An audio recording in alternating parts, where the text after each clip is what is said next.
TV 광고 가운데 이런 광고가 있어요. 아빠 또 놀러 오세요. 아침 일찍 출근하는 아빠를 보고 얼굴을 자주 보지 못하는 아빠한테 놀러 오라고 그렇게 이야기하는 모습 가운데 밤새도록 늘 항상 일하는 아빠의 그런 쓸쓸한 모습, 그리고 가정의 소중한 모습을 그려주는 광고가 아닌가 생각이 되어집니다. 또 이런 광고도 있었습니다. 다 큰 딸이 어쩐 일인지 아빠를 찾습니다. 아빠, 엄마 어디 있어? 이 말은 아니나 다를까 아빠를 찾는 것이 아니라 엄마를 찾는 것이었습니다. 다 큰 딸 아이에게 아빠란 존재는 무엇일까 고민하게 하는 광고의 멘트였습니다. 여러분, 세상살이는 점점 아빠라는 존재는 힘을 잃어버리고 혈기왕성했던 모습은 온데간데 없고, 회사에서는 오너와 부하 직원들의 눈치를 봐야 하는 위치에 있습니다. 점점 작아지는 것 같지 않습니까?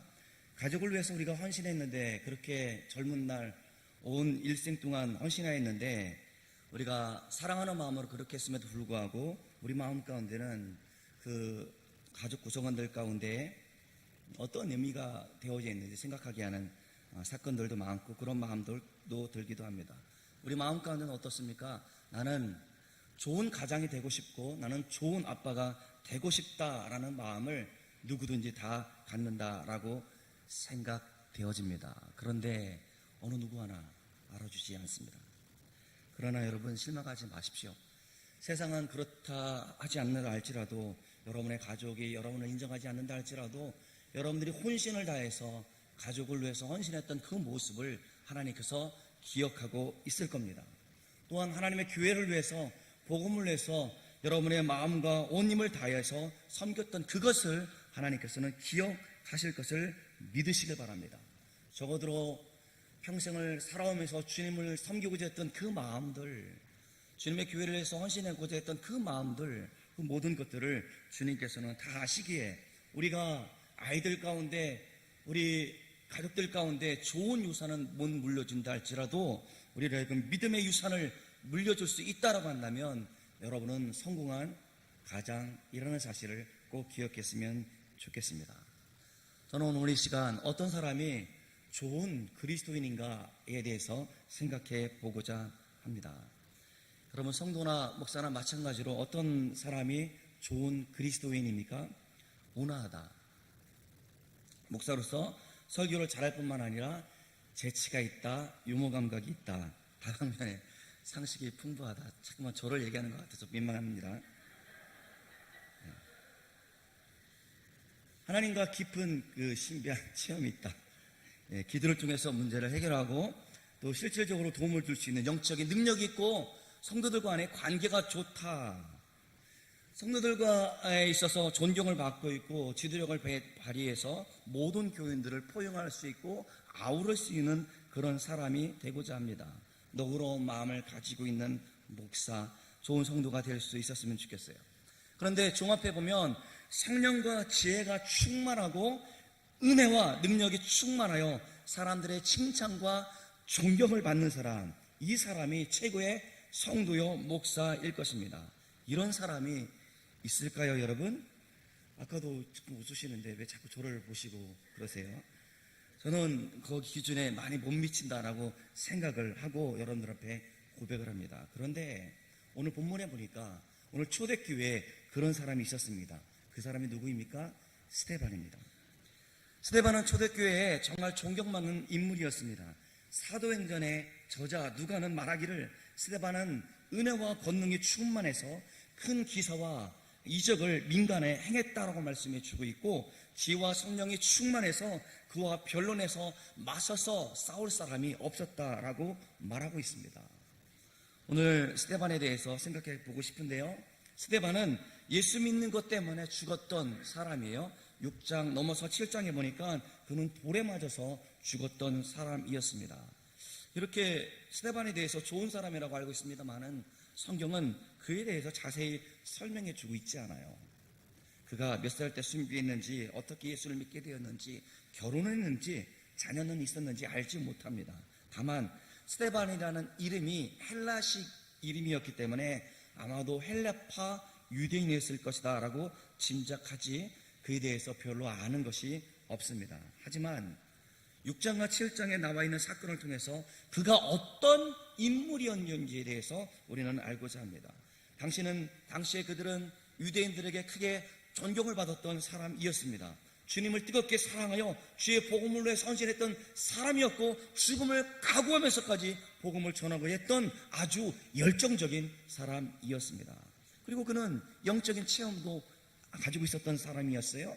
기적을 많이 베풀었어요. 병자들을 위해서 기도했더니 낫게 되었어요. 그리고 그는 실력 있는 사람이었습니다. 지방에 있었던 많은 사람들이 있는 그 회당에 가서 변론할 때 아무도 스데반을 이길 수 없었다라고 말씀해 주고 있어요. 그래서 말 잘하는 사람을 사서 모함할 정도로 그는 완벽하게 자기 입장에 대해서 복음에 대해서 증언하는 삶을 살았던 사람이에요. 그는 뿐만 아니라 설교가 탁월했던 사람이었습니다. 하나님의 구원의 계획이 단지 유대인에게만 있는 것이 아니라 이방인들 가운데도 있다라고 그렇게 외쳤던 사람이었습니다.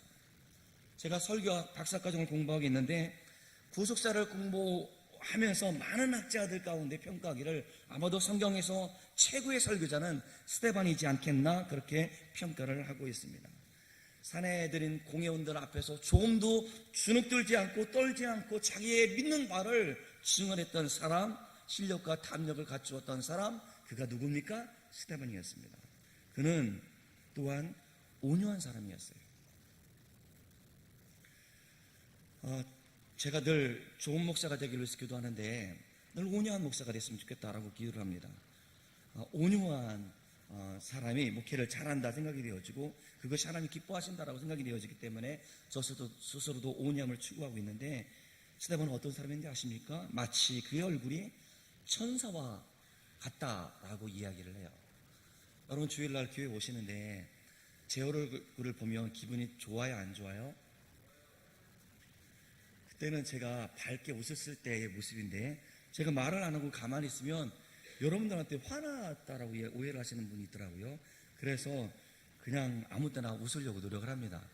그러니까 여러분들이 일주일 동안 힘들게 사셨는데 교회에 와서 제 얼굴 보는 것만으로도 좋다라고 한다면 그만큼 제가 온유한 사람이 되고자 저는 그렇게 기도하고 있어요.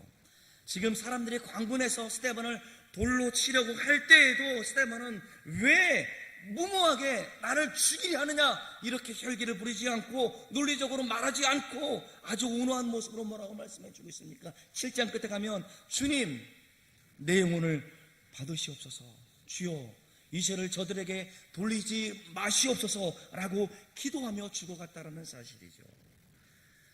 그리스도인이 된 이후에 그는 아주 짧은 생애를 살았습니다마는 그럼에도 불구하고 짧은 생애를 통해서 주님을 아주 성실하게 주님을 완벽하게 닮아가는 한 사람이었다는 사실을 여러분 인정하실 수밖에 없을 것입니다. 그런데 말입니다, 스데반이 그렇게 출중한 인물이었으면 또 실력이 있고 능력이 있는 사람이었다고 한다면 그렇게 일찍 죽는 것이 너무 허무하다라고 생각되지 않습니까? 모든 것을 갖추고 하나님의 영광을 위해서 그렇게 쓰임받는 사람이라고 한다면 하나님께서 일찍 데려가면 안 되지 않습니까? 그렇게 허망하게 죽는 것은 하나님의 입장에서도 손해라는 생각을 여러분 그런 생각이 들지 않습니까? 바울처럼 좀 30년 동안 더 살았다라고 한다면 그는 초대교회를 위해서 기독교 역사 가운데 큰 인물이 되었지 않겠습니까? 여러분 사도 바울 그는 누구입니까? 그는 돌에 맞아 죽은 줄 알고 버려졌는데 버려졌던 그곳에서 스물스물 다시 일어나서 주의 복음을 위해서 헌신했던 사람이지 않습니까? 그는 감옥에 갇혀 있었어요. 감옥에 갇혀 있을 때 찬양을 불렀더니 감옥문이 열리는 그런 기적을 행했던 사람이었습니다. 이렇게 바울을 살리셨던 그 하나님께서 스데반을 살리셨다고 한다면 기독교 역사 가운데 초대교회에 큰 일을 행하지 않았을까라는 생각을 하게 되었습니다. 왜 하나님은 그를 그렇게 일찍 데려가셨을까? 모든 것을 다 갖추도록 준비시켜 놓으시고 왜 그렇게 쉽게 데려가셨을까라는 의문이 들지 않으십니까? 스데반은 너무 쉽게 허망하게 돌에 맞아 죽었어요. 그 죽음이 헛되이 보이는 것이 우리들의 같은 생각이라 생각이 되어집니다. 그러나 그것을 우리는 절대로 실패라 볼 수 없고 우리는 가장 성공적인 믿음의 삶을 살았다라고 이야기할 수 있습니다. 그 이유가 세 가지입니다. 첫째는 역사적으로 살펴보면 스데반의 죽음을 기점으로 해서 교회에 많은 핍박이 임하게 되어졌습니다. 여러분, 교회에 핍박이 임하기 전에 예루살렘 교회가 어땠습니까? 예루살렘에서 예수님께서 승천하신 이후에 초대교회는 굉장히 많이 부흥을 했어요.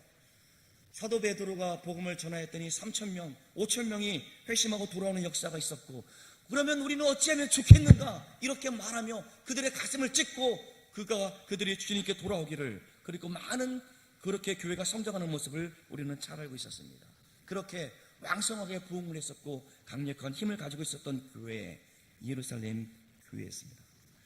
그렇게 교회가 성장할 때에 지금 사내들인 공회 앞에서 공회원들 앞에 맞서다가 죽임을 당하게 되어졌습니다.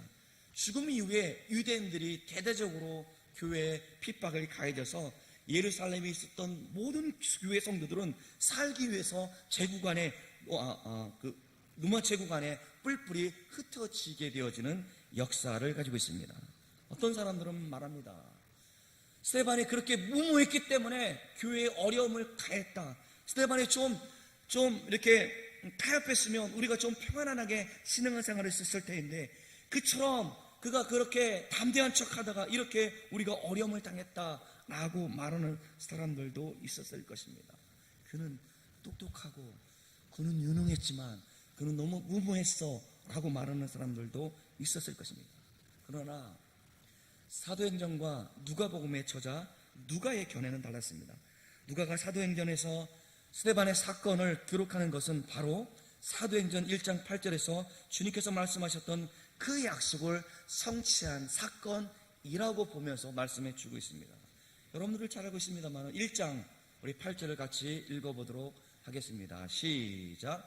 오직 성령이 너희에게 임하시면 너희가 권능을 받고 예루살렘과 온 유대와 사마리아와 땅끝까지 이르러 내 증인이 되리라 하시니라. 할렐루야. 이렇게 우리에게 명령을 주었는데, 교회가 3,000명, 5,000명 왕성하게 성장할 때에 교회는 이 명령을 잊어버렸어요. 여기가 좁고 예루살렘이 좁고 절기 가운데 예루살렘에 왔던 사람들도 자기 나라에 가기를 싫어하고 예루살렘에 살기를 좋아하고 그렇게 매일매일 모여서 주님을 찬양하고 자기들이 가지고 있던 것을 나누며 살고 있는 진정한 하나님의 나라 교회 공동체 가운데 만족하며 살았다라는 것입니다. 그랬더니 예루살렘과 땅끝까지 이르러 내 증인이 되리라는 그 말씀을 잊어버린 채 그렇게 지금 이렇게 신앙생활하는 것이 좋다라고 그들은 생각했다라는 것입니다. 주님께서 명령하셨기에 우리는 흩어져서 주의 복음을 전해야 되는데 그는 모여 있었단 말입니다. 그런데 그 명령 가운데 순종했던 계기가 무엇이었습니까? 스데반의 죽음 이후에 교회에 핍박이 가해지니까 그제서야 그 사람들이 흩어진 그곳에서 주의 복음을 증거할 수 있었단 말입니다. 두 번째로, 스데반의 죽음은 인류 역사상 최고의 선교사로 인정받았던 바울에게 큰 영향을 주었습니다. 7장에 나옵니다마는 이 바울은 어떤 사람이었습니까? 스데반을 죽음으로 몰았던, 죽음을 사주했던 사람이었어요. 그리고 멀리까지 가서 예수 믿는 사람들을 잡아오는 일을 했던 아주 나쁜 사람이었단 말입니다. 그가 인류 역사에, 기독교 역사의 전면에 등장하게 되었던 것은 스데반의 죽음 이후였습니다. 그렇게 사주하여 사람을 죽이고자 했던 그 바울에게 부활하신 주님께서 그를 만나 주셨고 그를 이방인을 위한 사도로 하나님께서 사용했다는 사실을 우리는 잘 알고 있습니다. 그것은 스데반의 죽음 이후에 있었던 일들이었습니다. 세 번째로 생각해 볼 것은 스데반의 죽음은 실패한 인생을 살아가고 있는 많은 사람들 가운데 소망을 주고 있다는 사실입니다. 저는 오늘 이 부분을 집중적으로 생각해 보고자 합니다. 스데반은 어떤 사람이었다고요? 성령에 충만한 사람이었습니다. 성령에 충만한 사람, 능력이 충만한 사람의 이미지는 어떤 사람일까요? 여러분들은 성령의 능력이 충만한 사람을 어떤 사람이라고 여러분은 믿고 있습니까? 사자굴 속에 들어가도 죽지 않고 또 뜨거운 용광로 속에 집어넣어도 타지 않고 살아날 수 있고, 한번 설교할 때 5,000명이 회개하며 돌아올 수 있는 능력의 설교자, 기도하면 비가 오는 것도 멈추게 하고 감옥 가운데도 비가 오게 하는 그런 능력의 사람, 감옥에 갇혔어도 찬송을 하면 감옥문이 열려지는 그런 사람을 우리는 성령 충만한 사람이라고 성경에서 찾아볼 수 있을 것입니다. 아니요, 신문 광고를 보아도 암 전문 기도, 나는 암을 고치는 능력이 있는 사람이다라고 광고하는 사람들도 있고, 내가 40일 금식 기도한 후에 2시에 은사를 받았던 종이고 천국과 지옥을 왔다 갔다 하면서 모든 계시를 통달한 사람이라고 말하는 그런 사람들라고 우리는 생각하고 있지는 않습니까? 이러한 사람들을 우리는 권능과 능력을 가진 사람이라고 말합니다. 여러분, 그거 부인하면 안 됩니다. 무시하지 말아야 합니다. 아니, 놀라면서 하나님께서 역사하심에 대해서 우리는 찬송해야 할 것입니다. 우리가 믿는 하나님은 어떤 하나님입니까? 사자굴 속에 들어간다 할지라도 죽지 않고 우리에게 각종 어려움 가운데도 우리를 건져내어 주셔서 하나님께서 원하시는 그 사역을 이끌어 가시는 분이 바로 누구입니까? 우리의 하나님입니다. 빠르게 교회를 성장시키는 사람들이 있어요. 제 아내 선배 가운데 김포에서 사역하는 선배가 있는데, 그 목사님을 뵌 적이 있었는데 10년 만에 무려 2,000명이 모이는 교회, 200명 아니에요 여러분, 2,000명이 모이는 교회, 늘상 평일에도 젊은 사람들이 끊임없이 교회에 있고 말이죠. 굉장히 뭔가 좀 배우고 싶다라는 생각으로 그 교회에 좀 머물러 있었으면 좋겠다는 마음이 들 정도로 그런 교회가 있었습니다. 그렇게 교회를 빠르게 성장시키는 사역자들이 지금도 있다라고 생각이 되어집니다. 아니요, 어쩌면 기도하면 기도하는 대로 능력대로 다 이루어지는 그런 기도의 능력의 종도 있을 것입니다. 우리는 그것을 매도하면 안 될 것입니다. 그들은 모두 하나님께서 사용하시는 하나님의 종들일 것입니다. 하지만 그것뿐이었다면, 하나님의 능력이 그런 것이라고 말한다면, 성령 충만하면 그렇게 한번 크게 성장하여지고 그렇게 기도의 능력을 가진 사람만이 가질 수밖에 없는 것이 성령의 능력이라 말할 수밖에 없다라고 한다면, 지금도 열심을 품고 주를 섬기고자 하고 마음을 다해서 혼신의 노력을 다해서 주의 복음을 위해서 살고자 하지만 그렇게 가난하고 힘들고 어렵게 살아가는 사람들, 실패했다 말해도 변명의 여지가 없는 사람들, 그 사람들은 도대체 어떻게 되는 것입니까? 스데반의 죽음은 우리의 인생을 전혀 다른 각도에서 바라볼 수 있는 눈을 주었습니다. 스데반은 성령 충만한 사람이었고 지혜와 권능이 뛰어난 사람이었지만, 그가 설교할 때에 공회원들 앞에서 그렇게 반박할 때, 핍박이 임했고 사람들이 그를 죽이고자 할 때 사람들의 분노와 흥분 가운데도 불구하고 두려워하지 않고 저항할 힘이 하나도 없으면서 그렇게 비참하게 돌에 맞아가면서 얼굴이 깨지고 가슴이 답답하여 죽어가고 있는 그런 모습들 가운데 있었던 사람들처럼 살아가는 우리들 가운데 소망이 있단 말입니다. 아버지요, 어찌하여 이렇게 나를 이렇게 죽게 만드십니까? 라고 그는 기도하지 않았습니다. 돌을 움켜쥐고 돌을 던지면서 죽일 듯이 사람들을 노려보지 않았습니다. 전능하신 하나님께서 나를 지켜주시니 너희들 가운데 벌이 임할 거야 라고 말하지 않았습니다. 그리고 담대하게 그들은 폭도들을 향해서 하나님, 내 영혼을 받아주시옵소서, 하나님 저들의 죄를 저들에게 돌리지 마시옵소서, 그렇게 숨가쁘게 숨을 몰아쉬면서 그렇게 죽어가고 돌무더기에 묻혀버리고 말았던 것입니다. 여러분, 우리가 기대했던 것은 이런 것 아닙니까? 사도 바울처럼 죽었던 그 자리에서 스물스물 일어나 하나님의 일을 감당해야지 성령 충만한 사람이라고 우리는 생각하지 않겠습니까? 그런데 그렇게 극적인 이야기는 나오지 않고 스물스물 끔찍거리면서 일어났던 것도 아니고, 사람들이 울면서 그렇게 장사하는 것 가운데도 그는 살아나지 않았습니다. 그냥 허망하게 그의 인생을 마감하고 말았던 것입니다. 그런데 성경은 뭐라고 말하고 있습니까? 그를 성령이 충만한 사람, 지혜와 권능이 충만한 사람이라고 말하고 있습니다. 그러니까 성령의 충만은 무엇입니까? 결과가 아니라는 것이에요. 성령의 충만한 사람은 성령의 인도하심을 따라서 기쁘게 순종할 수 있는 사람이고, 복음 앞에 담대해질 수 있는 사람이고, 지금의 고난 가운데 있지만 그 고난 가운데도 하나님을 기쁘시게 하는 삶을 살고자 하는 그 사람이 성령 충만한 사람이란 말입니다. 그렇게 가난하게 사는 것 때문에 성령 충만하다 말하지 못하는 것도 아니고, 그렇게 힘든 상황 가운데 있기 때문에 성령 충만하지 말하지 못하는 것이 아니라, 그 어려운 가운데도 하나님을 바라보고 하나님을 의지하는 그 사람이 성령 충만한 사람이란 말입니다. 사랑하는 성도 여러분, 하나님께서 여러분의 삶을 매 순간 인도하고 있다는 사실을 믿으십니까? 여러분의 삶 가운데 늘 항상 동행하기를 원하신다는 사실을 여러분 믿으십니까? 그렇다고 한다면 세상의 그 누구도 눈에 보이는 것으로 판단해서는 곤란해요. 그것들에 의해서 우리는 좌절을 해서도 안 되고, 그것 때문에 우리는 교만해서도 안 되고, 그것 때문에 우리는 낙심할 이유가 없단 말입니다.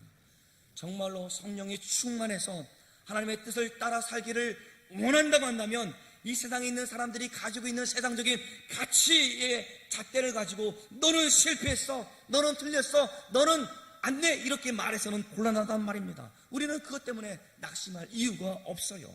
성공했다라고 말해서도 곤란하고, 그것 때문에 교만할 이유가 없단 말입니다. 여러분, 내가 가진 게 없다고요? 위축되지 마십시오. 내가 잘 모른다고요? 주저하지 마십시오. 성령 충만은 결과로 아는 것이 아니란 말입니다. 성령 충만은 마음에서, 행동에서 나오는 것입니다. 그러니까 누가 더 적게 고난을 받았고, 누가 더 잘 살고 있고, 누가 더 행복하게 살아가고 있는 것으로 하나님의 성령의 충만함을 측정할 수 없는 것입니다. 우리 삶이 비록 힘들고 어렵지만, 내 삶 가운데 척박한 일들이 너무나 많지만, 그럼에도 불구하고 내 믿음을 이끌어 주시는 주의 성령을 의지해서 내가 하나님을 기쁘시게 살고자 하는 그 마음을 가진 그 사람이 성령 충만한 사람이란 말입니다. 그럼에도 불구하고 내 삶을 주관하시는 하나님은 그 은혜가 너무나 좋아서 오늘 이 시간에 하나님을 찬양하고 싶고, 이 시간에 기도하고 싶고, 내가 세상에 나가서 만나는 사람들 가운데 주의 복음을 증거하고 싶은 감격의 사람, 그 사람이 성령 충만한 사람인 것입니다. 정말 중요한 것은 무엇입니까? 내 안에 그리스도의 복음이 살아있냐라는 것입니다. 나로 하여금 주님의 뜻 가운데 순종할 마음이 있느냐 하는 것입니다. 어려운 거 합니다. 여러분 힘든 거 합니다. 그럼에도 불구하고 여러분이 힘들고 피곤하고 낙심된 경우도 있을 것이고, 원치 않는 질병도 있을 것이고, 가정경제가 어렵고 너무나 나약한 모습들 가운데 있는 것 잘 압니다. 그럼에도 불구하고 그런 환경들 가운데 주님을 믿고 의지하고 따르고 의지하는 그 마음을 가진 사람이 성령 충만한 사람이에요. 사랑하는 성도 여러분, 현재 우리들의 모습을 보면서 비록 우리들이 세상이 보기에는 우리가 초라해 보이는 삶을 산다 할지라도, 너무나 나약하고 형편없어 보임에도 불구하고 여러분의 마음 가운데 주님의 원하심을 따르고 싶습니다 라는 그런 마음이 있었으면 좋겠어요. 주님께서 나와 함께 하시고 나를 통해서 하나님이 기뻐하시는 일을 하기를 원하시는데, 내가 그 일 가운데 쓰임받고 싶어요. 이런 열망이 있었으면 좋겠습니다. 그런 고백을 하는 사람이 성령 충만한 사람들입니다. 그런 사람들이 하나님의 사람들의 모습이에요. 저와 여러분 모두가 하나님께 구하는 것은 성령 충만하여 살기를 원하는 것입니다.